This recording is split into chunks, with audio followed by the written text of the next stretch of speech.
ভাইজান এখানে দেখলাম যে আপনি একটু কিছু কাগজপত্র দেখলেন লাললেন, হ্যাঁ, এনে সমস্যাটা কি, ঝামেলাটা কি একটু বলবেন?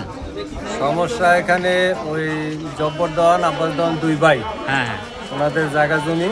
হুম হুম। তো ওখান থেকে ওনারা আবার দুই ভাই বিক্রি করছে। আচ্ছা। তো যারা ক্রেতা হুম হুম। ওনারা ওনাদের জমিগুলো বুঝ পায় নাই।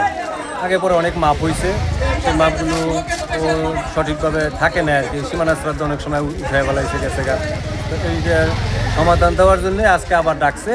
তো আমরাও চাচ্ছি যে যারা কিনছে তারা দলিল সূত্রে মালিক, রেকর্ড কম পাইয়া থাকলেও বিআরএসে তারা যেন তাদের দলিল সম্পত্তিটা পায়, কাগজপত্র যাই পাক মানে যাটা বুঝ পায়, বুঝ পায়। এই জন্য আর কি। হ্যাঁ, এই জন্য। এই আপনার নামটা একটু বলবেন?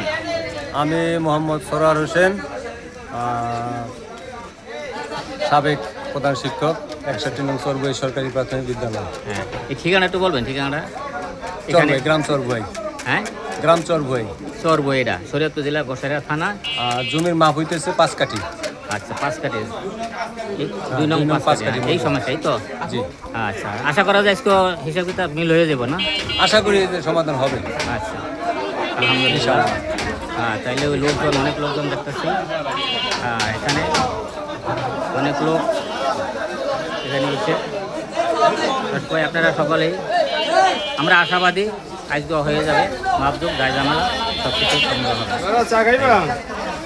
ভালো আছো? চা দিয়ে দিবা।